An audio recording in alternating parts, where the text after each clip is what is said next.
Baik, bismillah, assalamualaikum warahmatullahi wabarakatuh. Selamat malam, salam sejahtera bagi kita semua.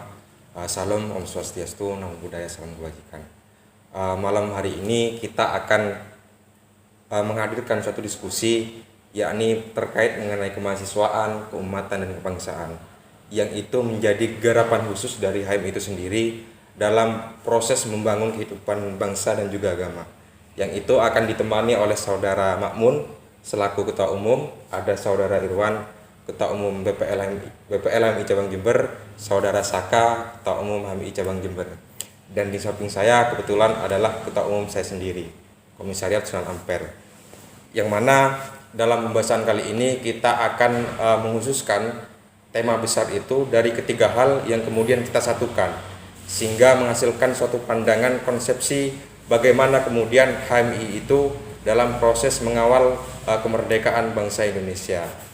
Nah, oleh karena itu mungkin kita langsung saja kepada pembahasan, ke inti pembahasan. Kalau boleh ini kita katakan, per hari ini banyak sekali yang mempertanyakan terkait HMI itu apa. Nah, mungkin untuk pertanyaan itu mungkin bisa langsung dijawab oleh Ketua Umum kita, Saudara Ahmad Makmun. Oh iya, ya. Apa pertanyaannya tadi, HMI itu apa? Banyak mahasiswa kebingungan ya, HMI itu apa gitu. Saya perkenalkan dulu ya.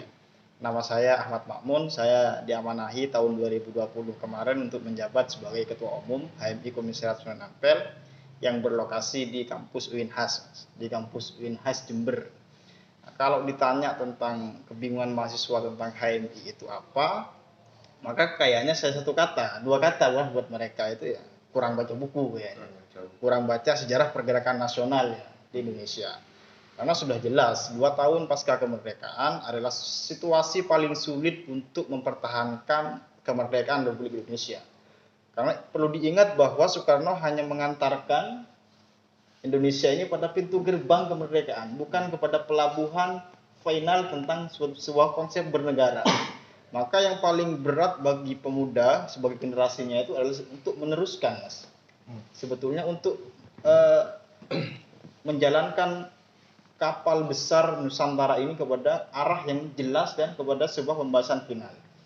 Nah, sejarah pergerakan nasional itu mencatat bahwa HMI 2 tahun pasca kemerdekaan sudah muncul sebagai organisasi jawaban atas kejumudan umat Islam pada waktu itu, yang hanya notabene-nya itu Islam, tapi hanya menggunakan keislamannya pada konsep ritual saja. Ritual. Oleh sebab itu muncullah HMI dari hasil fase konsolidasi spiritualnya Bapak Dr. Lafran Pane, Profesor Lafran Pane waktu itu. Kayaknya begitu kalau nggak salah.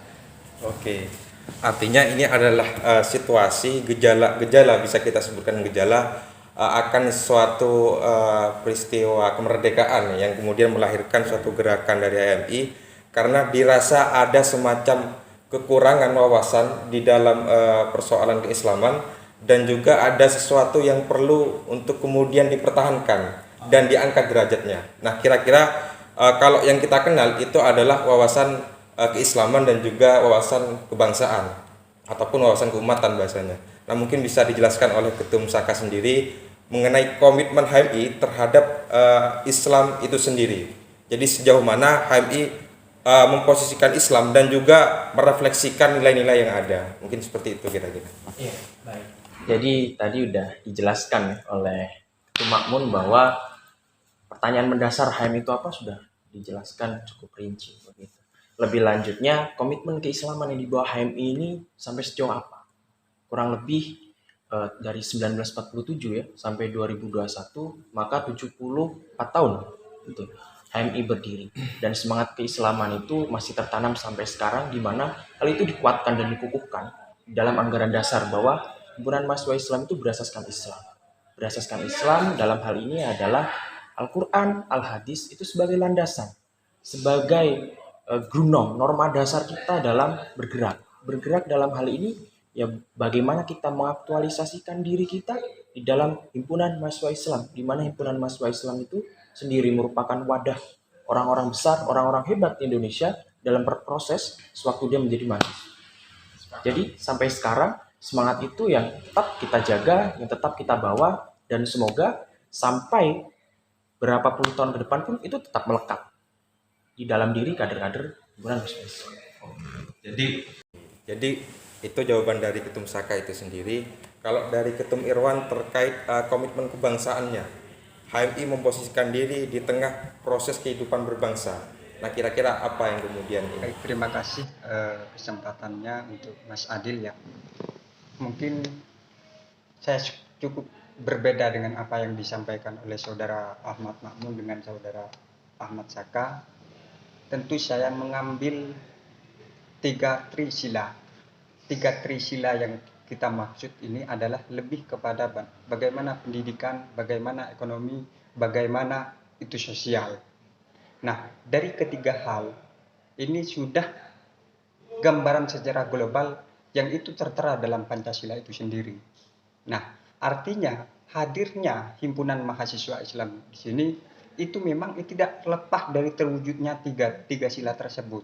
Ini mungkin dari perspektif pandangan saya sebagai kader HMI boleh boleh berspekulasi seperti apa tentang apa pemahaman kita untuk berproses di HMI. Nah, makanya disitulah saya menggambarkan tiga trisila. Mungkin lebih lanjutnya teman-teman nanti bisa dibaca, kemarin itu sudah dimuat tentang pemuda HMI dan kemerdekaan. Di situ saya juga menyinggung tiga trisila tersebut. Yang pertama itu bicara tentang pendidikan. Nah, pendidikan ini saya mencoba mengkritik di dalamnya di internal HMI itu, di internal tubuh HMI itu sendiri. Tapi ini lebih kepada konteks individual itu sendiri. Kenapa demikian? Karena kader HMI sekarang berbicara pendidikan, ini jadi pengurus PBHMI pun ini masih belum selesai S1. Nah, ini yang menjadi pertanyaan besar. Kita dicetuskan bagaimana terbinanya insan akademis, ini sudah jelas. Nah, ini perlu menjadi kritikan besar. Jadi ketika untuk memilih salah satunya, mungkin ini lebih kepada ranah politiknya, ketika memilih salah satu calon pengurus, itu harus dibuktikan dulu. Baik itu secara pendidikannya, itu yang pertama. Terus yang kedua adalah ekonomi. Nah, HMI ini hadir untuk harus membangkitkan rakyat Indonesia. Dalam artian, salah satu ini adalah membantu kemandirian masyarakat itu sendiri. Nah, ketika ini dibantu oleh kader HMI sebagai garda terdepan untuk membangun masyarakat itu sendiri, nah minimal HMI itu berkontribusi. Oke, baik. Nah, minimal HMI itu jangan terlalu kontaminasi dengan di dalamnya pemerintah. Nah, minimal ada kritikan oposisi istilahnya. Oke. Itu yang kedua. Terus yang terakhir tentang sosial. Sosial hari ini kita benturkan. Mungkin ini yang menjadi gencar-gencarnya hari ini adalah LK1, LK2 yang itu basisnya daring. Bukan dalam artian kami dari sudut pandang BBL bukan lantas kami tidak siap untuk melaksanakan hal itu. Akan tetapi konsep itu yang perlu kita menjadi acuan. Semerta-merta kita sebagai BBL cabang bukan lantas untuk mengambil sebuah keputusan itu sendiri, karena ini ranahnya itu harus tertata dan tersistematis. Ada BBLPB kita diamanahi, ada PAPB HMI yang itu diamanahi bagaimana membuat duplik secara keseluruhan. Nah, makanya yang sangat fatal itu seharusnya kongres di Surabaya itu harus menghasilkan sesuatu gagasan yang itu basisnya jangka panjang. Nah, kira-kira seperti itu pandangan. Mungkin nanti lebih diskusi. Oke. Ada tiga hal yang saya tangkap dari pembahasan yang kemudian dibawa oleh saudara Irwan selaku ketum BPL. Yang pertama ada pendidikan kalau tidak keliru. Nah, yang ingin saya tanyakan kepada Ketua Umum Komisariat sendiri, karena yang paling bersinggungan dengan pendidikan, dengan perguruan tinggi khususnya, jadi apa yang kemudian disiapkan ataupun yang itu melengkapi proses pendidikan untuk kemudian akan disajikan kepada kader HMI. Jadi di lain sisi di kampus sebagai mahasiswa dia secara fakultatif sesuai dengan ini jurusannya, tapi ada semacam gerakan apa dari pendidikan yang kemudian dihadirkan di komisariat? Oke, sampaikan terima kasih. Kalau saya pribadi melihat pendidikan itu dalam skala besar. dalam skala umum pendidikan di Republik Indonesia, terutama di perguruan tinggi. Kalau dulu kita bicara tentang perguruan tinggi, maka materi dasarnya pasti filsafat ilmu, materi dasar, bahasa Inggris, bahasa Arab, materi-materi dasar yang itu ditempuh di semester 1, semester 2. Maka sekarang saya usulkan kepada kampus-kampus yang ada di Jember khususnya untuk memasukkan materi-materi digital, karena itu adalah sebagai platform. Dasarnya dari mana? Seorang sosiologis bernama Oliver Tennant pernah menyampaikan bahwa dalam riset pertamanya dia membantah terhadap Charles Wright tentang sociological imagination. Di sana beliau mengatakan bahwa teknologi sekarang seolah-olah menjadi kajian sosiologis, bahwa teknologi ini ibaratkan udah hidup sekarang. Kebutuhan manusia terhadap manusia lain itu sekarang dikalahkan dengan kebutuhan manusia terhadap teknologi. Nah, begitu. Ketika pendidikan teknologi ini tidak dimasifkan sebagai basic need, ya, kebutuhan dasar di setiap mahasiswa, itu nanti kita akan kalah untuk berkompetisi di kehidupan yang nyata. Maka yang harus disiapkan adalah teknologi. Itu berbicara tentang adaptasi antara mahasiswa. Kalau kita bicara tentang internal HMI, jelas HMI sudah akan selalu menjadi garda terdepan untuk soal itu. Untuk soal tentang teknologi, sudah kita hadirkan bagaimana menyiapkan sumber daya manusia dalam rangka mempunyai ability tentang teknologi. Kita sudah siapkan tentang UICI, Universitas Islam, Universitas Insan Cita Indonesia, ya Mas ya, Insan Cita Indonesia, yang mana semua platform fakultas dan program studi semuanya ada digital, mulai dari bisnis digital, komunikasi digital, dan lain sebagainya. Itu salah satu jawaban dalam skala besar. Dalam skala pembesar itu harus peka semuanya, bahwasannya digital sekarang ini adalah sebuah bentuk human, ya. More than human adalah digital. Yang lebih penting dari manusia sekarang adalah digital. Itu menjadi kajian sosiologis sekarang yang masih belum selesai. Nah, itu harus menjadi pertimbangan bersama. Maka HMI dalam sejarah pergerakan nasional menjadi garda terdepan dalam pelopor gerakan nasional. Sekarang HMI akan tetap menjadi garda terdepan dalam rangka memberikan contoh yang baik bagi organisasi-organisasi penyiapan sumber daya manusia. HMI bukan organisasi politik, tapi HMI sudah jelas adalah organisasi kaderisasi, sama halnya dengan organisasi pendidikan. Kita sibuk menyiapkan sumber daya manusia untuk bisa keluar menjadi bibit unggul. Nah, begitu kira-kira. Oke, jadi ada output yang kemudian jelas, ya. Betul. Yang ingin dihadirkan oleh HMI itu sendiri. Nah, memang betul yang disampaikan oleh Ketua Umum sendiri, bahwasanya kita masuk kepada masa pengetahuan abad ke-21, yang itu dimana saya sempat diskusi dengan kawan-kawan yang di Amerika itu, yang dia mengatakan bahwa tahun 2018 sebanyak 48.000 jenis pekerja ataupun para pekerja yang kemudian di PHK lah, kalau bahasa kita. Nah, kira-kira ini mungkin bersinggungan dengan yang disampaikan oleh saudara Irwan. Ada ekonomi, secara ekonomi. Artinya ada sesuatu yang kemudian menjadi tantangan dan jawaban dari HMI itu sendiri dalam membangun ataupun menyokong ataupun menyongsong proses kehidupan kita. Nah, tadi dijawab ada UISI, Universitas Insan Cita Indonesia. Itu secara kelembagaan. Kalau mungkin dari Ketumsaka sendiri secara gerakan entah individual ataupun kolektif di internal HMI itu sendiri, apa yang kemudian menjadi tawaran HMI terhadap bahasanya mahasiswa lah untuk kemudian terlibat dalam proses pembangunan ini secara nasional gitu, di ruang lingkup ekonomi gitu.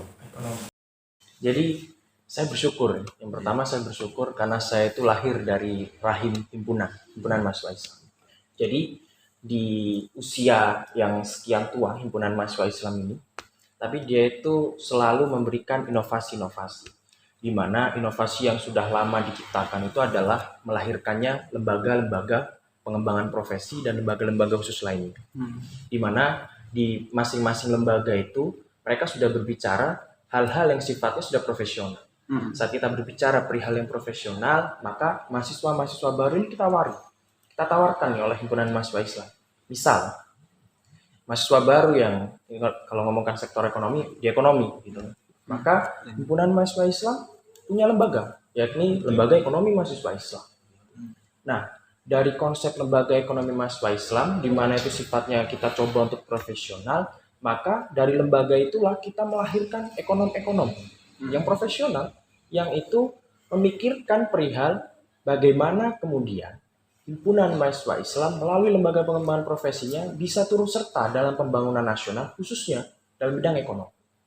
Nah, kalau kita berkaca pada nilai-nilai dasar perjuangan gitu kan, apabila kita ngomongkan perihal ekonomi, bagaimana kita menyongsong masa depan itu, masyarakatnya itu semuanya setara. Tidak ada yang sangat miskin, tidak ada yang sangat kaya, maka di sana dijelaskan bahwa paling mendasar adalah bagaimana orang-orang yang sudah memiliki harta berlebih itu untuk sedekahkan, zakatkan gitu kan, supaya warga-warga ini juga ikut merasakan gitu, dan mereka menjadi lebih terwadahi oleh manusia itu sendiri, karena sejatinya manusia ini kan makhluk sosial. Nah, dan dari makhluk sosial itu kita harus saling membantu. Dan himpunan mahasiswa Islam melalui lembaga pengembangan profesinya siap membantu dan memberi masukan kepada bangsa, negara, di mana kita kalau disebutkan oleh, kalau tidak salah oleh Jenderal Sudirman ya, bahwa HM itu bukan himpunan mahasiswa Islam, tapi harapan masyarakat Indonesia. Nah, disinilah titik berat bahwa HMI itu memiliki suatu pengaruh yang signifikan kepada pembangunan bangsa dan negara. Nah, ini yang menjadi PR kita bersama tuh, bahwa inovasi-inovasi yang lahir dari pikiran-pikiran kita ini, nah itulah yang menimbulkan perubahan di negara. Mungkin itu, Mas Adil. Oke, siap, terima kasih. Luar biasa kawan-kawan ya. Dari sejauh ini pun yang disampaikan sangat menyentuh dan juga penuh pandangan, artinya visioner dari ketiga narasumber kita. Nah, kalau kita bergeser sedikit ya, karena kita juga berbicara mengenai kemahasiswaan, yang itu HMI punya sajian, punya penawaran gitu kan. Nah, kira-kira kalau kemudian kita tawarkan, kita sajikan pada mahasiswa per hari ini, itu yang pertama. Jadi artinya pertanyaan yang paling mendasar, saya ingin tanya dulu kondisi mahasiswa per hari ini gitu. Apakah kemudian siap untuk menerima apa yang disampaikan oleh saudara ketum-ketum ini? Jadi kan cukup, kalau boleh saya bahasakan bukan terlalu ya, tetapi perlu adanya penyadaran dulu ataupun pencerahan dulu sehingga mereka tergerak. Karena dari kacamata saya, sifat yang kemudian ditonjolkan per hari ini oleh mahasiswa cenderung tidak memperdulikan lingkungan ataupun dia secara personal bergerak sendiri. Nah, mungkin ada pandangan lain dari ketua umum kita yang itu sangat bersinggungan dengan kampus kita ataupun kampus yang ada di Jember lah lebih khususnya. Ya. Terima kasih. Tapi saya izin minum dulu ya. Oke, monggo. Biar lancar. Mungkin Ayo, bisa apa kita bersulang dulu ya. diminum dulu Ini sebelum itu. monggo MC juga, MC host juga bisa minum dulu. Jadi kita santai-santai ya, tapi tidak mengurangi substansi pembahasan. Betul.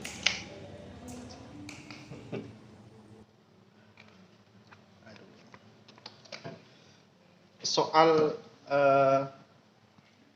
tentang kondisi mahasiswa sekarang. Jadi sebuah penelitian yang dilakukan oleh Uswatun Hasanah, seorang mahasiswa keperawatan di Tegal, Jawa Tengah, itu mengatakan bahwa memang ada perubahan psikologis depresi psikomotor ketika mahasiswa itu beradaptasi antara perkuliahan offline kepada perkuliahan online. Apa yang terjadi? Beliau melakukan penelitian terhadap 109 mahasiswa keperawatan di sana. Sehingga kemudian ada 59 mahasiswa yang itu depresi ringan dan ada 37 yang depresi berat dan sisanya depresi sedang. Apa yang membuat mereka depresi? Yang membuat mereka depresi adalah tekanan psikologis. Tekanan apa? Dia selalu dihantui tugas, dia selalu dihantui dengan hal-hal yang sifatnya mengganggu kesehariannya. Sehingga mau tidak mau kejar deadline itu menurut saya juga berpengaruh ketika tidak ada pendampingan kepada mahasiswa. Tugas dosen ketika mengajar, kemudian memberikan tugas, belum lagi dosen-dosen yang lainnya memberikan tugas dan sebagainya, akhirnya mahasiswa mengalami depresi. Ini betul terjadi melalui perspektif psikologis, ternyata banyak kemudian mahasiswa ditemukan depresi secara pandangan psikologis. Ada lagi yang mengatakan alasan tidak punya paketan, kondisi di rumah tangga juga sudah kacau, misalkan pagi-pagi disuruh belanja, siangnya masih gini masih gitu, akhirnya banyak masuk sehingga kurang terkontrol persoalan. Makanya tugas dosen kalau menurut saya bukan hanya mengajar atau mendistribusikan tugas sekali mengajar, hanya meningkatkan IQ-nya saja, intelijensi quotientnya saja, tapi persoalan kognitifnya juga persoalan afektifnya dari segi sikap dan latar belakang mahasiswa itu juga harus diteliti. Makanya saya bangga sekali ketika teman-teman mahasiswa Senat kemarin itu mengajukan permohonan peringanan UKT terhadap kampus UIN. Ini bicara kampus UIN dulu ya, UIN Has. Saya berterima kasih sekali karena itu sebagai jawaban solusi untuk meringankan tingkat depresi mahasiswa. Begitu mungkin dari kondisi mahasiswa hari ini. Oke. Berarti ada semacam keharusan ataupun kalau boleh kita katakan paksaan untuk kemudian kita menghadirkan suatu pola baru ataupun sistem baru grade design terhadap pendidikan per hari ini. Nah, dan di sini kita pun juga ada badan pengelola latihan gitu kan, yang ditugaskan ataupun bertanggung jawab untuk mengelola, untuk mengatur jalannya proses training itu sendiri. Nah, dan kebetulan ini ada ketum BPL. Nah, kira-kira apakah BPL ini sudah peka terhadap perubahan itu yang kemudian akan terjadi, sehingga kita tidak kaget lah bahasanya. Karena yang dari para jurnal itu yang mengatakan bahwasanya akan ada masa di mana kita akan memasuki pendidikan digital gitulah bahasanya di tahun 2016 kalau tidak keliru, mungkin bisa dicek. Nah, kira-kira apakah BPL sudah peka ataupun sudah mendiagnosa akan terjadinya perubahan itu? Kira-kira bagaimana tuh? BPL kan selaku dokter. Oke, selaku dokter di HMI. Dokter berkader. Jadi begini ya, tapi jangan diambil serius ini. Tapi ini urgensinya, substansinya ini masih ada. Tak lepas dari itu. Artinya ketika bicara tentang BBL itu adalah peka atau tidak, yang jelas secara pribadi peka lah. Nah, artinya apa yang saya sampaikan di awal tadi, bukan dalam artian BBL itu tidak siap untuk melaksanakan yang namanya baik itu pelatihan daring, LK1 online, LK2 online, LK3 online, bukan lantas tidak siap. Artinya untuk menemukan sebuah jawaban bukan lantas menunggu 1 bulan, 2 bulan, 3 bulan, tapi menunggu berlama-lama tahun. Istilah 1 abad sampai 2 abad, tentu jawabannya bukan hari ini. Nah, kita ini masih dalam konteks terus berpikir bagaimana terobosan yang efektif untuk menemukan sebuah jawaban untuk melaksanakan pelatihan daring seperti itu. Bukan dalam artian kita itu tidak peka terhadap lingkungan apa yang terjadi di internal HMI yang sekarang kita diserang oleh wabah COVID-19. Artinya, kalau saya juga boleh mengkritik, Kemendikbud ini masih belum ada jawaban juga sampai per hari ini. Artinya apa? Cuma hanya sekedar konten, bahkan mereka selalu hadir di tengah-tengah TV. Nah, ini apa maksudnya? Paling tidak itu mempersiapkan yang bahasanya di internal itu juklak dan juknis sebagai acuan untuk kalau secara umum nanti dikerutkan lokal wisdom masing-masing, cabang-cabang masing-masing senusantara. Nah, artinya kembali ke awal pembahasan bahwasanya BBL bukan lantas tidak peka, tapi mereka berpikir keras. Nah, karena apa? Yang pertama, kalau kita bicara LK1, ini target penilaiannya itu lebih kepada afektif. Nah, sedangkan afektif ini adalah lebih kepada sikap. Semisal dilaksanakan online, dari mana sikap yang harus kita nilai? Betul. Nah, itu yang menjadi acuan kami terus masih berpikir.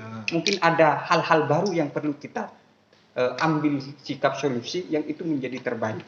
Karena kalau LK1 itu lebih kepada afektif, sedangkan LK2 itu lebih kepada kognitif. Yang LK3 itu lebih kepada psikomotorik. Nah, dari target 3 hal inilah LK1, LK2, LK3, afektif, kognitif, psikomotorik, disitulah yang menjadi jawaban di internal HMI. Nah, apakah nanti ketika melaksanakan daring itu adalah nanti solusi terbaik? Belum tentu tidak. Sedangkan LK1 yang seperti biasanya, bicara yang sudah ikut sekitar 60, belum tentu 60 itu aktif semua. Apalagi daring ini. Nah, artinya kami itu masih mencari solusi-solusi yang itu terbaik nantinya. Nah, kira-kira seperti itu. Nah, terus yang menjadi perbandingan seperti halnya contoh Cak Nur. Cak Nur ini menyodorkan yang namanya draft NDI, nilai dasar Islam. Itu bukan menunggu waktu dalam satu hari, malah 4 tahun lebih.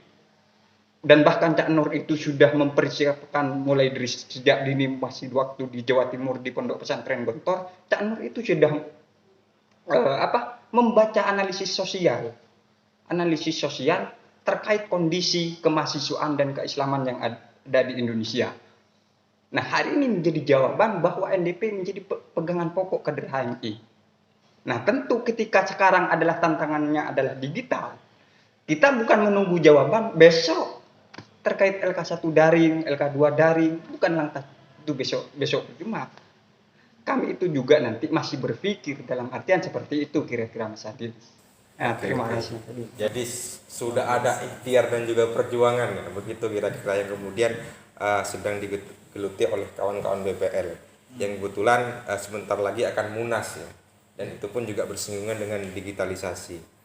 Nah, kalau dari Ketum Saka sendiri selaku formatur HMI Cabang Jember, tadi disampaikan bahwasanya ada depresi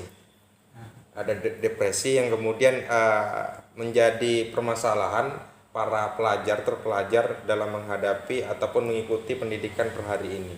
Dan kemudian ada semacam usaha yang dilakukan oleh BPL itu sendiri untuk kemudian memikirkan, memetakan apa yang sekiranya bisa ataupun efektif lah bahasanya, kan begitu. Nah, kalau dari ketum cabang sendiri, Mas Saka melihat persoalan itu, apakah ada pandangan yang berbeda ataupun ada solusi yang berbeda untuk mensiasati masalah-masalah yang terjadi ataupun tantangan yang terjadi per hari ini? Gitu. Saya tambahin begitu. Jadi dampak di depresi itu adalah kurangnya daya kritis, kurangnya partisipasi, kemudian kembali bersikap apatis, semua mahasiswanya bersikap apatis, hedon dan lain sebagainya. Udah gak peduli udah begitu. Oh, jadi ada suatu pergeseran. Dampaknya ke situ dari depresi. Kepada Ketum Makmum, Ya. penelitian itu spesifik kepada mahasiswa atau pelajar dalam arti yang luas. Sampaikan terima kasih. Rodriguez meneliti pada tingkat siswa. Itu depresinya meningkat setelah adaptasinya ke online. Kalau Uswatun Hasanah, seorang mahasiswa keperawatan di Tegal itu meneliti pada tingkat mahasiswa keperawatan. Itu mengalami peningkatan depresi antara offline dan online tahun 2020 penelitiannya. Jadi ada perbedaan, kita pahami betul bahwa ada perbedaan antara kita sekolah dari SD, SMP, SMA, kemudian kita masuk kepada jenjang mahasiswa, di mana ya ada mahal misalnya. Maka saat kita sudah mendapatkan gelar mahasiswa, kita dituntut untuk proaktif. Kita sudah tidak sepasif saat kita SMP dan SMA begitu, bagaimana guru-guru kita itu mencoba untuk istilah kasarannya mungkin menyuapi ya. Tapi saat kita sudah menjadi mahasiswa, kita udah makan sendiri, cari-cari sendiri. Betul. Kita makan sendiri, mau makannya pakai tangan, mau makannya pakai sendok, itu terserah. Gitu. Karena di sana itu sudah dilatih bahwasanya kita sebagai pribadi yang merdeka, begitu, free will, kita berhak melakukan apa saja. Di mana itu mengembangkan dirinya dan itu menjadi suatu media untuk masa depan dia. Saat sudah memasuki masa mahasiswa, kemudian kita dibenturkan oleh keadaan. Mahasiswa di tahun 2019 ya, corona ini ya, mulai masuk ya. Nah, kita dibenturkan oleh keadaan. Maka digitalisasi itu mulai hadir sebagai penyelamat. Maka saat kita melihat, oke lah, kita ini menyongsong society 5.0 gitu, di mana digitalisasi itu menjadi suatu jawaban gitu, akan hal-hal yang dulu itu sifatnya tabu begitu, yang tidak bisa dikerjakan secara online, yakni harus konvensional, tapi sekarang itu semua ditabrak. Jadi kita sudah sampai dalam tahap itu. Cuman saya sepakat dengan hal yang disampaikan oleh Ketua Umum BPL, Cak Irwan gitu ya. Cak Irwan saja ada. Jadi hal yang disampaikan oleh Ketum BPL bahwa kita belum siap betul bahwa kita belum siap.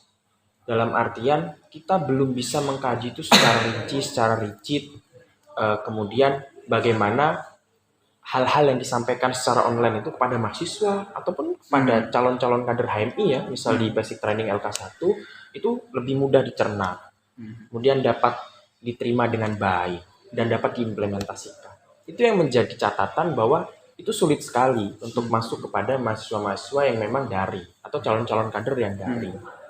Nah, maka proses ini memang butuh panjang. Kita tinggal milih saja kita mau revolusi atau mau evolusi. Kalau kita ngomongkan evolusi ya maka itu perlahan. Kalau kita ngomongkan revolusi, bagaimana kita berpikir dengan cepat. Nah, saya sih berpikir sederhana begini.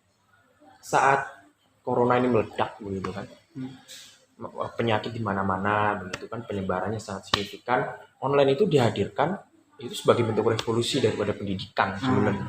Dan hadirnya UICI pun sama. Nah, maka di internal HMI sendiri pun yaitu harus mulai diterapkan bahwa juklak, juknis dan lain sebagainya itu memang hal yang harus difikirkan. Saat difikirkan itu apakah kita membutuhkan waktu yang panjang atau yang pendek itu tergantung daripada dinamika. Saat itu sudah menjadi satu kesepahaman, frame-nya sudah jadi satu, kemudian bisa diterima dan relevan begitu, bisa diaplikasikan, ya sudah harus diterapkan. Nah, kalau kata Jokowi di saat pidato kenegaraannya gitu kan di Senayan. Nah, kebetulan saya itu sedang di Senayan pada waktu itu. Nah, itu bilang bahwa ini sudah era adaptif ini. Kita sudah tidak lagi menggunakan hal-hal yang sifatnya konvensional dan tabu. Semua itu kita coba buat seakan-akan itu sudah tidak tabu. Dan seakan-akan digital itu menjadi suatu hal yang konvensional. Jadi perubahan itu memang nyata adanya. Bahwa kemudian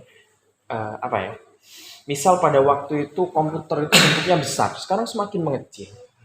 Nah, itu sebagai bentuk perubahan, sebagai bentuk inovasi daripada manusia.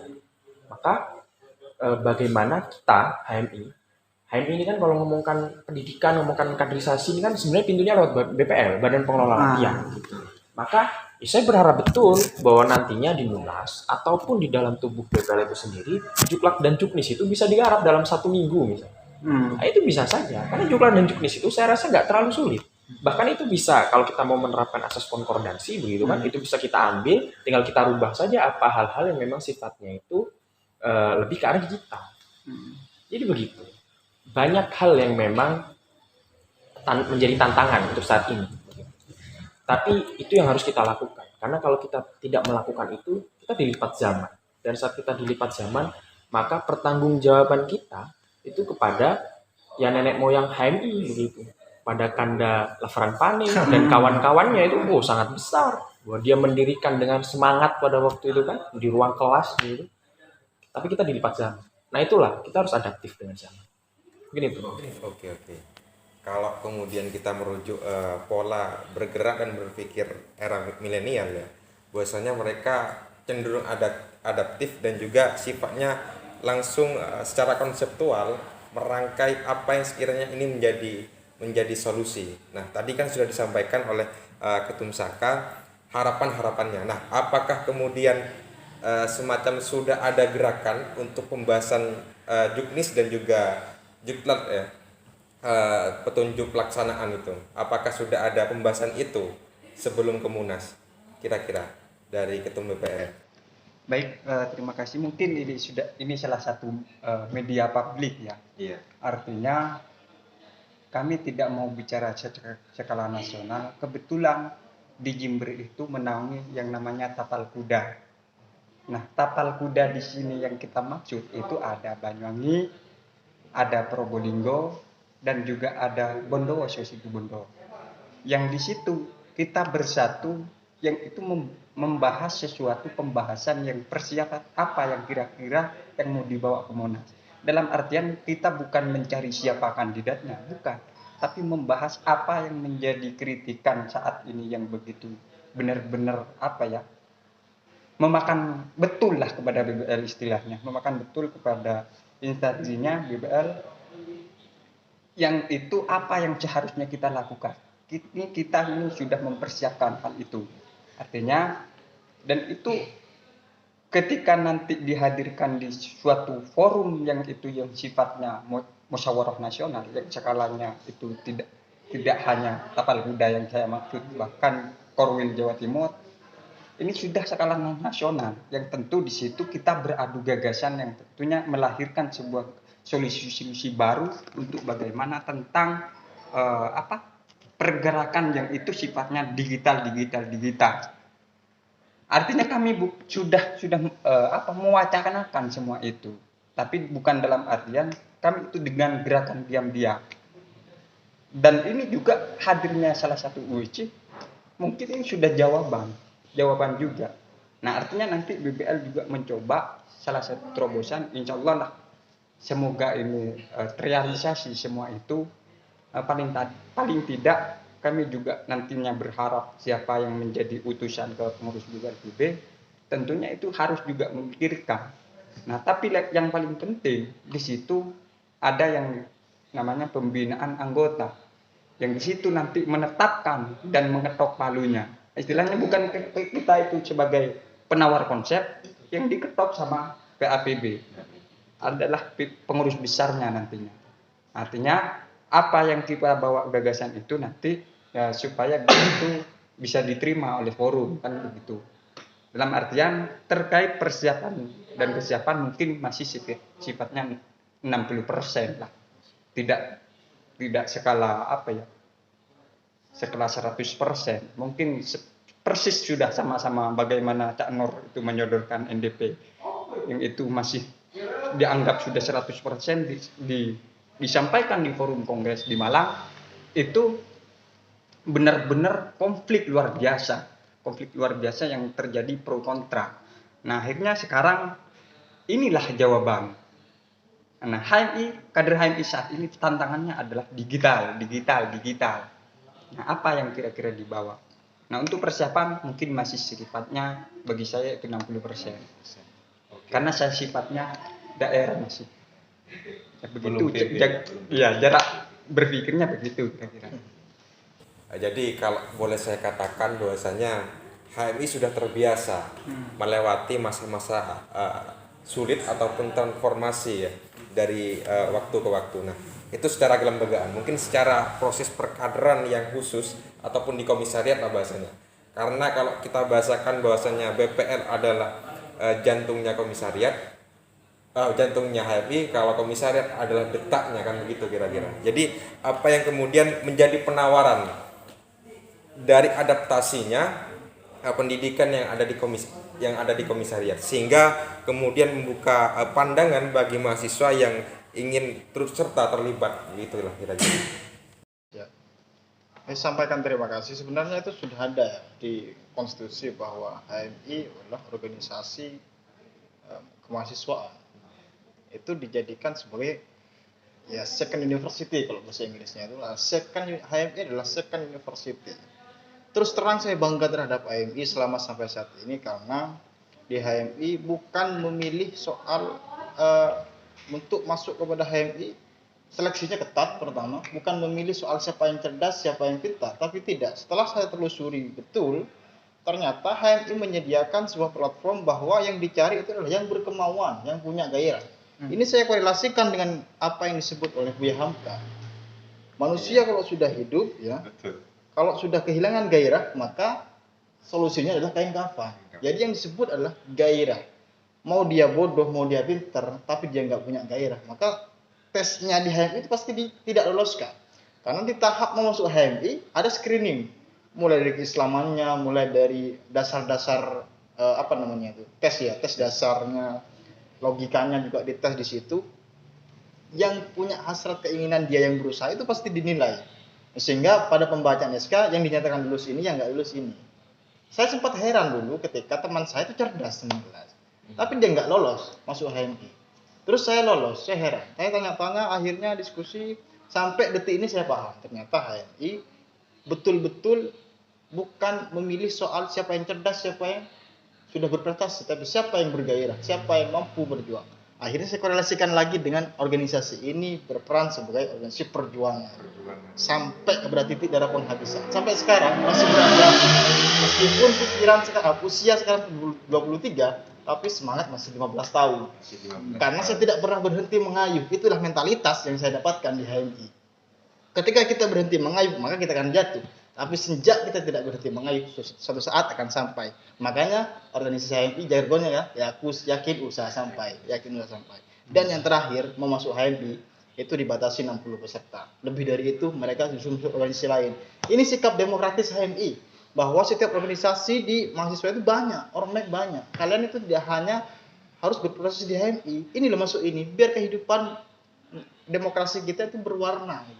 Ini yang saya pelajari sampai saat ini, menjadi sikap terbuka. Makanya kalian sudah berlomba-lomba masuk HMI, HMI besar di mana-mana, karena bukan besar, karena tembusan outputnya menjadi bibit unggul. 1:40 orang sering saya dengar dari senior-senior. Maka ingin saya buktikan, masuk HMI kalau bisa lolos kalian beruntung, gitu aja. Jadi semacam ada proses rekrutmen yang cukup ketat ya. Jadi selektif HMI dalam kemudian merekrut siapa yang kiranya layak untuk menjadi anggota HMI. Dan begitu kira-kira. Nah, mungkin ada yang disampaikan oleh Ketua Umum BPL ya, karena ini berbicara jenjang training juga. Biasanya ada semacam pola screening. Nah, screeningnya itu pun tidak semacam sebatas formalitas, tetapi memang ada tujuan tertentu yang itu disampaikan secara umum mungkin yang saya tangkap. Nah, secara khusus apa yang kemudian menjadi pokok ataupun tujuan sehingga seketat itu? Sehingga seketat itu. Apakah sampai sejauh ini ada proses seleksi yang seketat itu juga? Baik ya. Oke, Langsung saya jawab. Mungkin saya lebih kepada mengaca dari kampus dulu. Oke. Kampus dan organisasi. Saya sempat pada saat itu ikut salah satu organisasi masih sebelum mengikuti yang namanya organisasi Himpunan Mahasiswa Islam ini. Saya mengikuti salah satu organisasi, tapi saya nggak bisa sebut organisasi itu ya. Jangan sebut. Mengikuti organisasi tersebut, saya sempat tanya kepada salah satu pemateri waktu pelatihan.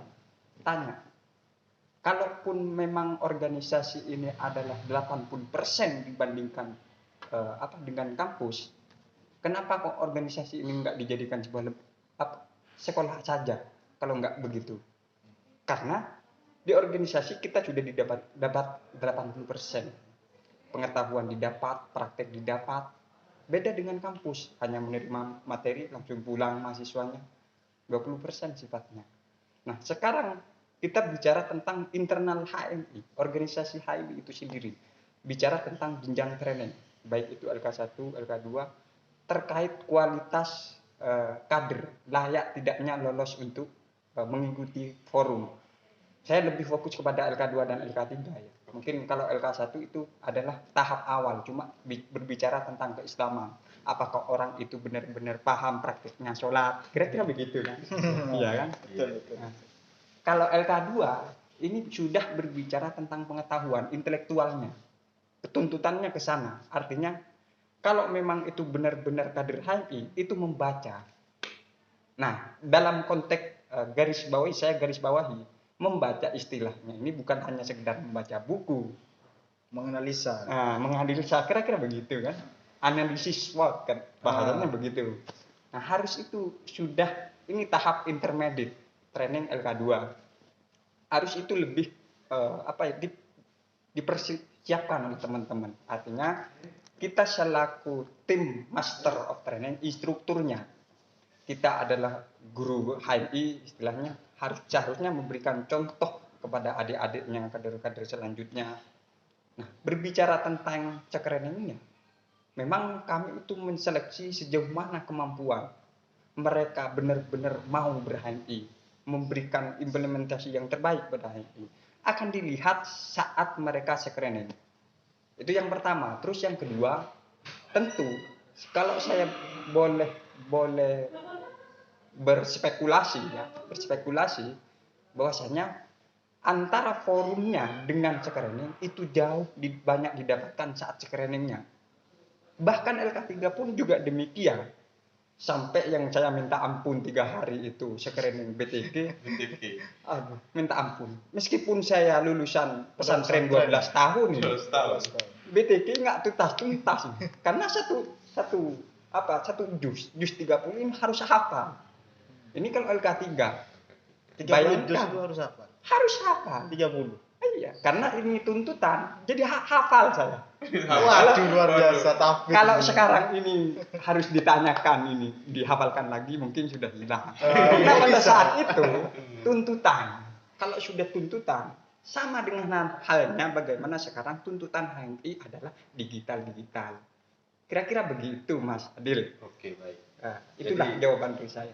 Memang ada semacam tujuan kualitas yang kemudian dikedepankan oleh HMI. Nah, kira-kira tadi berbicara bahasanya ada semacam prajurit yang kemudian dicoba untuk dipersiapkan. Nah, ketika prajurit itu siap, mungkin saya ke Ketum Saka, Ketum Cabang yang jargonnya adalah inisiator kan begitu kira-kira. Inisiator. Nah, kira-kira ketika kemudian kita sadari bahwasanya Jember anggota MI yang telah LK2 cukup banyak juga, dan yang juga lanjut training pun juga cukup banyak. Nah, kira-kira dari prajurit itu yang telah kemudian melanjutkan pada proses training yang selanjutnya dengan seleksi yang disampaikan tadi secara ketat, nah kira-kira mau diarahkan kemana ataupun dalam penyikapan apa secara kedaerahan? Mungkin sebelum dijawab sama Mas Saka, saya boleh potong ya Mas Oke, Adil. oke, Ini gimana? ada poin yang saya lupa. Mungkin saya sedikit cerita. Nah, cabang Jember itu meskipun terkenal sebuah politiknya ya. Mungkin keluar itu terkenal begitulah. Tapi cabang Jember ingat, itu cabang Jember siap memulangkan kader yang hanya main-main. Itu terbukti saat LK2 kemarin. Kita pulangkan kalau mau main-main dengan forum itu. padahal itu tingkat nasional. Iya. Jadi kami itu tidak, meskipun dah terkenal jargon politiknya dari luar, tapi kami siap dengan segala kualitas yang kami tawarkan. Kira-kira begitu, Mas Adi. Jadi politik yang melahirkan perkaderan. Bukan gitu kan? perkaderan yang melahirkan politik. Bukan perkaderan yang melahirkan politik. Politik perkaderan. Politik perkaderan. Nah, betul. Oke. Oke. Jadi begini, Nah, kalau dari hal yang disampaikan oleh Ketum Makmun dan Ketum Irwan, begitu ada satu poin yang saya rasa belum tersampaikan, yaitu HMI itu adalah organisasi kader. betul. Saat kita berbicara organisasi kader, maka kita ngomongkan perihal orang yang memang mau berjuang, orang yang mau mendedikasikan waktunya, tenaganya, pikirannya, gitu. Karena dia sebagai tulang punggung organisasi, tulang punggung HMI dalam menjalankan siklus-siklus keorganisasian. Nah, saat sudah menjadi kader dan organisasi HMI menjadi organisasi kader, maka HMI ini menjadi suatu wadah yang diberikan itu kepada semuanya, semua mahasiswa khususnya yang beragama Islam. Dan kita tidak terbatas pada Islam golongan tertentu. Kita Islam yang plural. Kita menerima semuanya. Pokok Islam. Pokok Islam. Iya, KTP pun nggak ada soal. Selama screeningnya lolos kan begitu. Selamat tesannya lolos. Selama tes-tesannya lolos. Nah, dari sana kemudian saya melihat bahwa HMI ini organisasi kader dan dia menjadi wadah bagi semua orang. Semua orang ini adalah orang-orang yang mau berjuang, orang-orang yang mau berusaha, orang-orang yang mau mendedikasikan waktu. Maka ngomongkan training, orang-orang yang berlanjut training ini kecenderungannya adalah orientasi politik, gitu kan. Nah, ini yang memang harus sedikit dibenarkan atau diluruskan begitu, bahwa harusnya orientasi training ini bukan orientasi untuk berpolitik. Dalam artian, misal LK2 itu sebagai prasyarat pengurus cabang, maka saat jadi pengurus cabang baru LK2. Nah, ini kan kalau bisa jangan, kalau bisa jangan.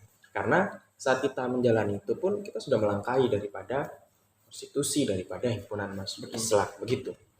Nah, jadi orang-orang itu saat sudah menjadi bagian daripada HMI memang dituntut mereka itu untuk berjuang dan untuk mendedikasikan waktu. Saya juga bingung, saya tuh kenapa sampai titik ini begitu menjadi ketua umum HMI cabang Jember Formatur sekarang. Itu alhamdulillah saya sudah menyelesaikan jenjang training sampai advance, sampai LK3. Nah, dan saya juga paham lah dengan yang disampaikan oleh Ketum Irwan. Kawan saya LK3 itu, dia itu ustadz. Nah, ya, di desanya itu dia ustadz. 3 hari dia screening BPK gitu. Sampai dia bilang, bahwa saya ini ustadz masih di screening gitu. Sampai ada kata-kata begitu. Masalah Al-Qur'an. Masalah Al-Qur'an.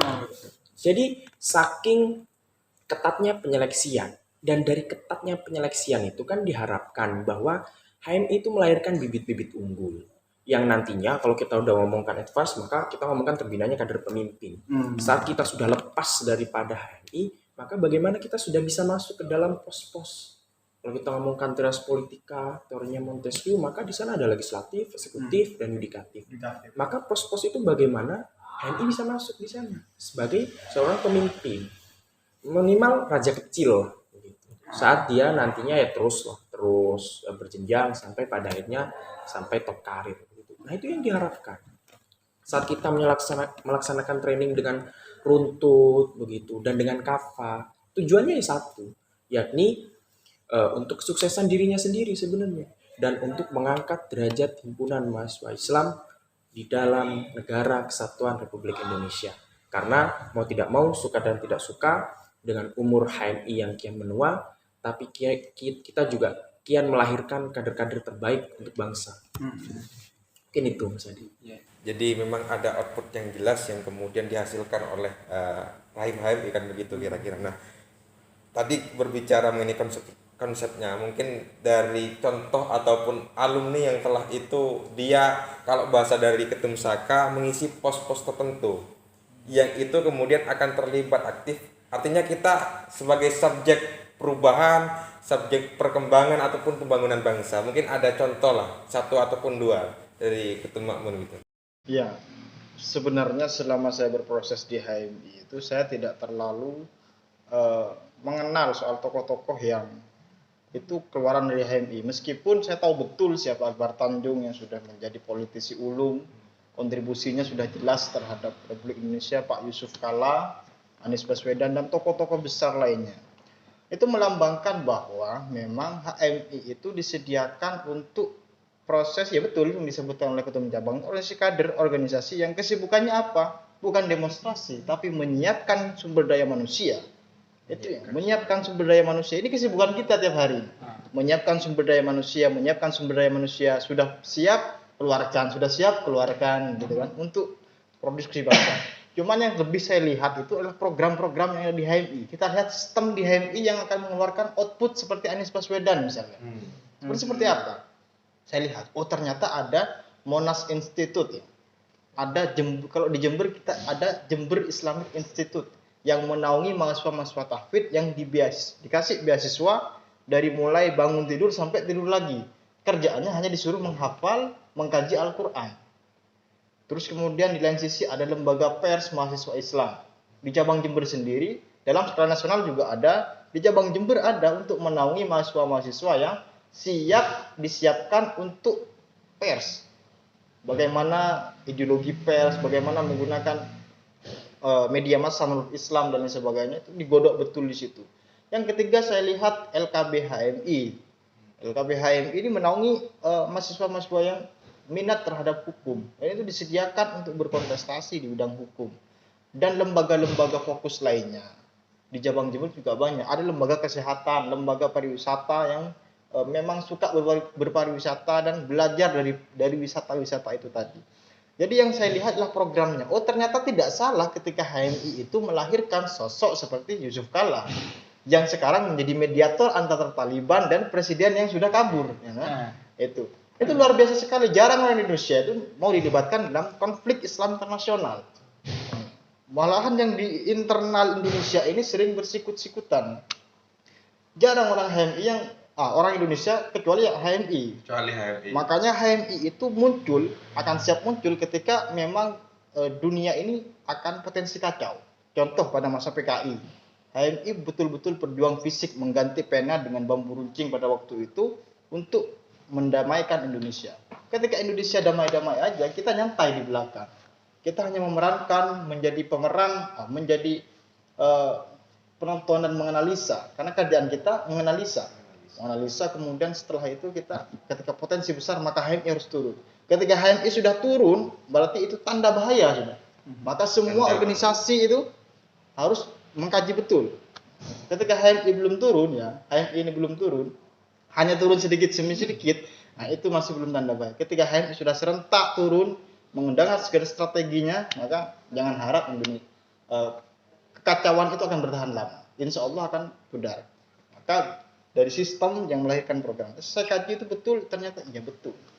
Pantesan lahir seorang Anies Baswedan, pantesan lahir seorang Yusuf Kalla, Babar Tanjung, Nurholis Majid, Cendekiawan Muslim, dan lain sebagainya. Yang tokoh-tokoh di Jember banyak.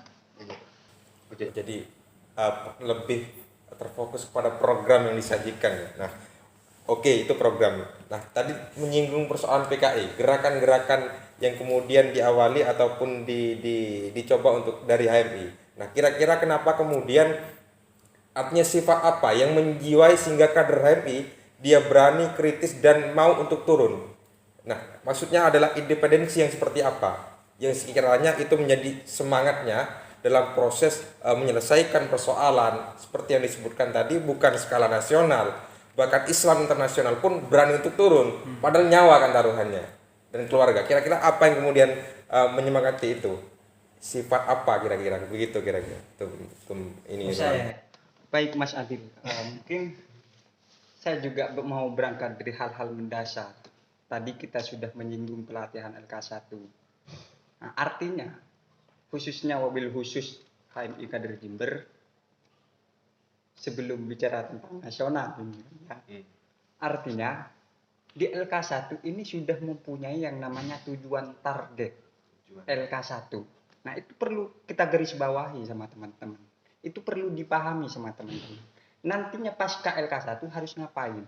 Sedangkan kita bicara tentang tujuan target LK1, terbinanya kepribadian muslim yang berkualitas akademis, sadar akan fungsi dan peranannya dalam berorganisasi, serta hak dan kewajiban sebagai kader umat dan kader bangsa. Nah, artinya ini sudah jelas. Kader HMI pasca LK1 itu harus sadar secara organisasi, tidak lagi didorong oleh salah satu pengurus. Misal tataran komisi, bukan lagi istilahnya didorong sama pengurus. Mereka mau tidak mau harus sudah sadar untuk berorganisasi. Karena untuk mengikuti LK1 sudah kita kasih gambaran besar sama instruktur saat malam pertama itu, kita dikasih gambaran ini kunci awal yang kita sampaikan, tujuan target itu. Nah, makanya yang kita sampaikan bahwa sama ketika bicara rentetan fase yang selanjutnya adalah LK2 intermediate trending. Bicara tentang pemetaan organisasi, kita sudah beda level dengan LK1. Bukan bicara tentang mengkodok di sini lagi, tapi peradaban dalam organisasi. Di cabang Jember ada cabang Banyuwangi, ada cabang Probolinggo, ada Bondowoso Situbondo, bahkan insya Allah kalau diresmikan sama Tumsaka, cabang Lumajang, kira-kira begitu kan ya. Ya. Nah, artinya ini sudah HMI ini kita bersyukurlah di HMI. Sudah kita diberikan sebuah wadah yang itu begitu luar biasa, tinggal kita terima. Tinggal kita itu harus memperbaiki apa yang kira-kiranya sesuai dengan arus zamannya. Itu bicara konsep LK2, peradaban organisasi. Yang kita singgung, transformasi kepemimpinan LK3. Nah, bukan lagi mengkodok di sini. Kita dianggap selesai sudah di sini. Kita tinggal masuk di wilayah fase ketiga. Saya anggap bahasa Trisila tadi ya, Trisila. Artinya ini sudah jelas, teman-teman itu sudah diwajahi. Kita bagaimana mengambil suatu kebijakan nantinya. Disitulah di LK3 digodok betul. Pemetaan bagaimana nanti hubungan internasional yang di situ kita sebut PBB nanti apa yang kita singgung oleh Mas Makmun tadi ya. Itu ada istilah PBB nanti, organisasi PBB yang di situ. Kenapa kok ini melibatkan Yusuf Kalla? Kenapa kok bukan Jokowi? Ini pertanyaan besar sebenarnya. Iya. Nah, maka telah disitulah kesadaran seorang kader HMI. Nah, tunggulah jawaban. Semoga saja 2024 ini adalah kader HMI. Tapi bukan dalam artian kita sebagai kader HMI mengikuti senior, tidak. Kita perlu ada gap. Kalau memang senior itu tidak benar, jangan ikuti. Kalau bahasanya Presidium Kami Nasional, Bang siapa? Viva Yoga. Kalau sudah alumni tidak ngasih kontribusi urusan perkaderan, itu bukan alumni yang baik. Itu jelas. Mungkin silakan dicek di TikTok Kami Nasional, itu ada. Makanya saya agak Tetap. agak melenceng pikiran kalau ada senior begitu kan gitu. Bukan dalam artian jadi mohon maaf para senior, mari kita kontribusikan perkaderan untuk adik-adik ini yang memang betul-betul ingin memperbaiki secara perlahan, paling tidak begitu. Terima kasih. Oke, Mas Adi. baik. Disinggung bahwasanya kita tidak harus ataupun takut terhadap perkataan senior, ataupun kita semacam ada jati diri ataupun punya pandang di organisasi kita terhadap kader HMI. Ya, jadi di himpunan mahasiswa Islam kita diajarkan perihal independensi etis dan independensi organisatoris. Independensi etis kita berbicara bagaimana kita merdeka sejak hati, begitu kan? Iya, ada bukan tinggal baca. Dan ada bukunya Merdeka Sejak Hati, begitu. Itu bisa dibaca oleh kawan-kawan. Di mana kita sudah bisa menentukan apa yang harus kita lakukan dengan dasar pikiran kita, kemudian dan hati kita. Nah, secara organisatoris, maka ini adalah keputusan lembaga, keputusan organisasi yang memang sifatnya itu sudah dirapatkan, yang sudah dimusyawarahkan, dan itu menjadi keputusan bersama, menjadi frame yang sama yang harus untuk dilakukan. Nah, berangkat dari situ, maka himpunan mahasiswa Islam ada gap dengan KHMI. Gap dalam artian nggak ada garis instruksi antara Korps Alumni HMI dengan HMI. Nah, saat tidak adanya garis instruksi, maka independensi daripada kader-kader HMI masih terjaga. Ya, walau beberapa tidak terjaga, kan begitu. Ya, ini case to case begitu kan. Nah, tapi kita diajarkan untuk memiliki independensi itu sejak kita basic training begitu kan. Dari kita LK1 begitu, bahwa kita sudah dihadapkan oleh suatu permasalahan begitu kan. Saat LK1 sudah dihadapkan oleh permasalahan. Kita dilatih secara mental dengan apa istilahnya itu? Yang ada marah-marah. Stressing. Ada stressing. Kita dilatih secara mental. Gimana nantinya output kader-kader HMI ini bagaimana dia saat di HMI pun dia bisa menjadi problem solver gitu kan. Karena mereka sudah dibenturkan, mereka terbentur, nah mereka memahami bahwa kita harus bisa menjadi seorang problem solver. Kita dalam menghadapi masalah, kita harus bisa menemukan solusi. Dan solusi itu dilahirkan daripada pemikiran-pemikiran dan rapat-rapat yang dilakukan oleh kawan-kawan begini-begini. Rapat-rapat kecil itu, jangan salah, itu bisa melahirkan gagasan-gagasan besar. Tidak hanya rapat-rapat yang sifatnya besar, di paripurna dan sebagainya. Rapat-rapat seperti ini bisa melahirkan gagasan besar. Dan itu yang sampai sekarang itu masih dimiliki oleh kader-kader HMI. Bahwa kita sering berkumpul kecil-kecilan, kita memikirkan nasib bangsa, kita memikirkan nasib negara, selain daripada nasib organisasi dan nasib Mungkin daripada istilah kita. dari orang, kalau satu orang itu membaca, kalau dua orang diskusi, tiga orang itu aksi. Betul itu kan. Itu memang menarik dan itu ditanamkan di himpunan mahasiswa Islam. Maka ya pesan saya kepada seluruh mahasiswa baru gitu, di lingkungan Jember ada banyak sekali kampus, temukan kita, temukan himpunan mahasiswa Islam di masing-masing kampus kalian, di masing-masing fakultas kalian, bahwa kita ini ada dan kita selalu berlipat ganda. Mungkin itu dari saya. Mungkin sebelum kita akhiri, itu mungkin penyampaian, mungkin ada yang disampaikan lagi ketika kita ingin mengakhiri diskusi kita pada malam hari ini untuk kenapa sih kita harus berorganisasi dan kenapa kita pula harus berorganisasi HMI. Mungkin ada tambahan lagi dari tim Saka. Jadi kenapa kita harus berorganisasi? Sebenarnya tadi sudah dijawab dan sudah disebutkan oleh Ketua Umum bahwa ada persentase yang diberikan oleh universitas dan ada persentase yang diberikan oleh organisasi dalam hal pembelajaran. Ya, ini kalau kita berbicara kampus, maka kecenderungannya adalah satu arah. Tapi kalau kita belajarnya di HMI, kecenderungannya adalah dua arah. Ini struktur. Gitu. Saat saya berdiskusi atau saya lagi training dengan instruktur, kita mencoba diskusi dua arah. Kita nggak satu arah. Bukan hanya pemateri itu kemudian menyampaikan materinya dimasukkan begitu ke kepalanya, gitu kan? Itu enggak. Tapi bagaimana kita membangun diskusi yang menarik begitu. Dan saat diskusi itu menarik, kita dipaksa di sana, dipaksa untuk berpikir, dipaksa untuk mendapatkan sebuah inovasi dari pikiran-pikiran kita. Nah, dan itu didapatkan dari mana? Dari organisasi. Dan kenapa harus HMI? Begitu. Itu tadi bahwa himpunan mahasiswa Islam itu adalah organisasi mahasiswa yang basicnya adalah Islam, seluruh kadernya, atau yang akan diserap menjadi kadernya, dan kita tidak terbatas pada golongan Islam tertentu. Kita sangat terbuka oleh seluruh mahasiswa Islam. Kita di sini diberi ruang, kita di sini diberi tempat, dan kita saling bersama, kemudian menuju suatu hal, yakni tujuan masa depan kita. Maka saya sepakat bahwa ada jargon yakin, usaha, sampai. Yakinkan dengan iman, begitu kan? Usahakan dengan ilmu dan sampaikan dengan amal. Dari sana, Himpunan Mahasiswa Islam menjadi salah satu organisasi yang saya anggap paling komplit begitu untuk mahasiswa Islam di Jember. Mungkin pertanyaan yang sama ya, saya tanyakan kepada Ketum Irwan, Ketum BPL, kenapa kemudian kita harus berorganisasi di era ini dan kenapa harus HMI, begitu kira-kira. Jadi begini, kalau dari tadi itu lebih cenderung kepada ilmiah ya. Tapi saya lebih cenderung dianggap ini jadikan tulisan novel ya. Cerita. Kalau dulu.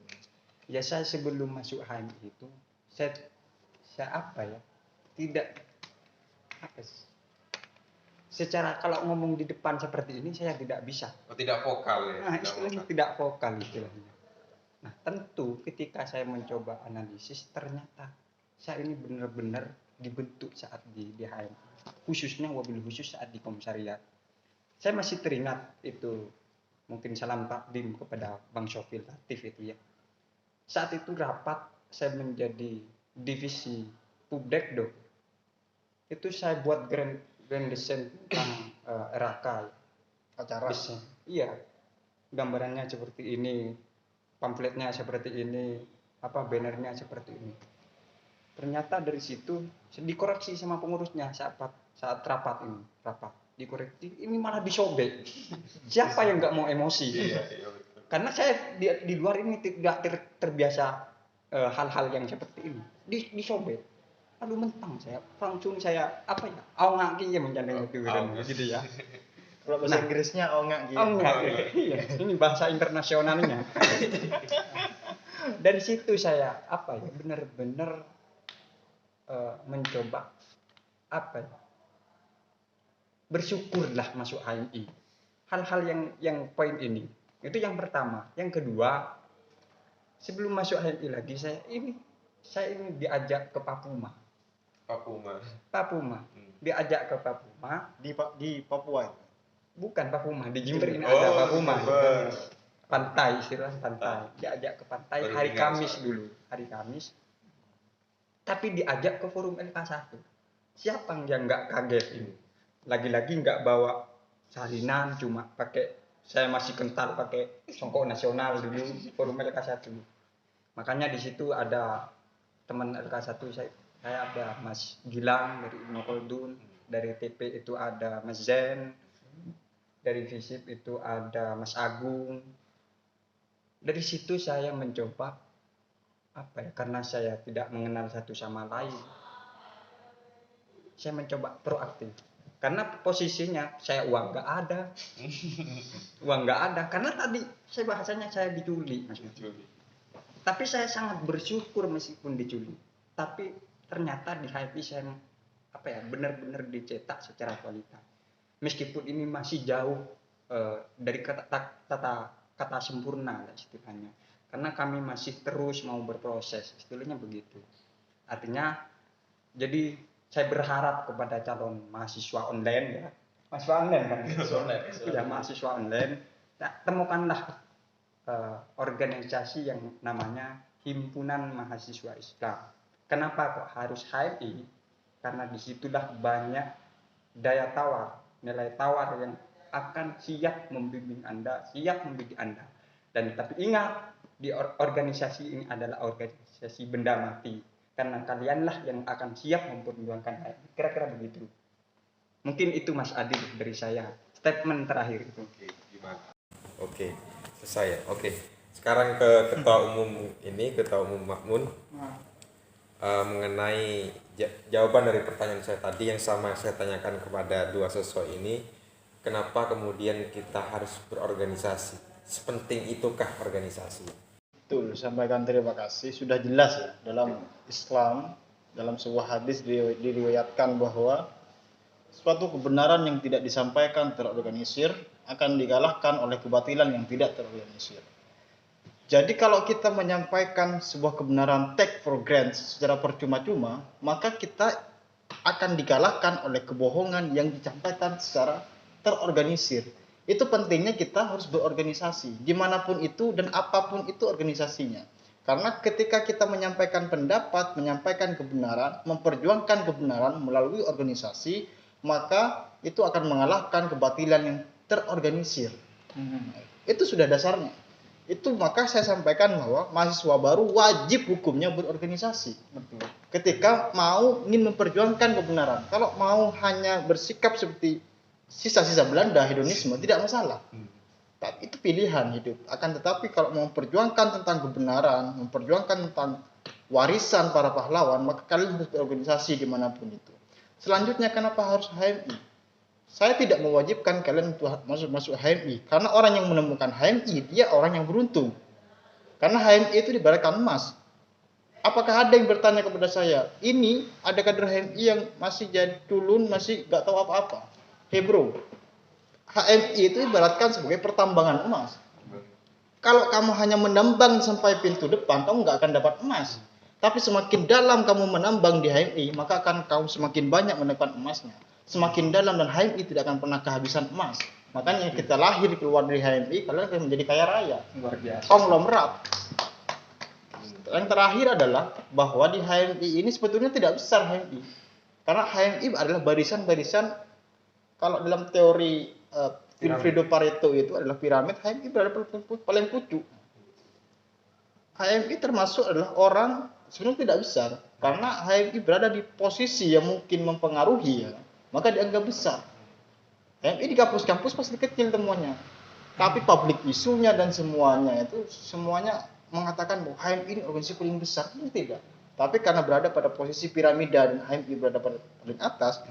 Apa lapisan paling atas? Kalau dalam neo-Marxis adalah bourgeois, apa? Ya, kalau dalam neo-Marxis lapisan paling atas adalah Bourgeois. ya, the big bourgeois ya. Kalau lapisan paling tengah the petty bourgeois. Kalau lapisan paling bawah proletariat. Ya. Jadi ya begitulah, bisa dilihat sendiri. Mengumpulkan massa itu bukan ciri khas kami. Bukan ciri khas kita. Tapi yang menemukan HMI di kampus itu orang yang beruntung. Keberuntungan yang kedua, semakin dalam kamu menambang di HMI. Oh, itu maksudnya. Alhamdulillah kawan-kawannya, kita sudah melaksanakan, ini adalah kewajiban kita juga, kewajiban untuk mencerahkan dan juga menginformasikan sesuatu yang baik ataupun yang benar, yang itu juga akan berdampak pada kita dan lingkungan kita. Nah, semoga kajian ini yang kita sebut dengan diskusi maraton akan dilaksanakan secara kontinu, artinya berkelanjutan, tidak hanya berhenti pada malam hari ini aja. Jadi ada lanjutan-lanjutan lagi, mungkin dengan pembahasan tema yang itu pun tidak kalah menariknya dan kalah pentingnya untuk kita kaji, untuk kita bahas. Mungkin itu dari saya. Bila mana ada sikap ataupun tutur kata yang keliru ataupun tidak mengenakan, saya mohon maaf. Wassalamualaikum warahmatullahi wabarakatuh. Waalaikumsalam warahmatullahi wabarakatuh.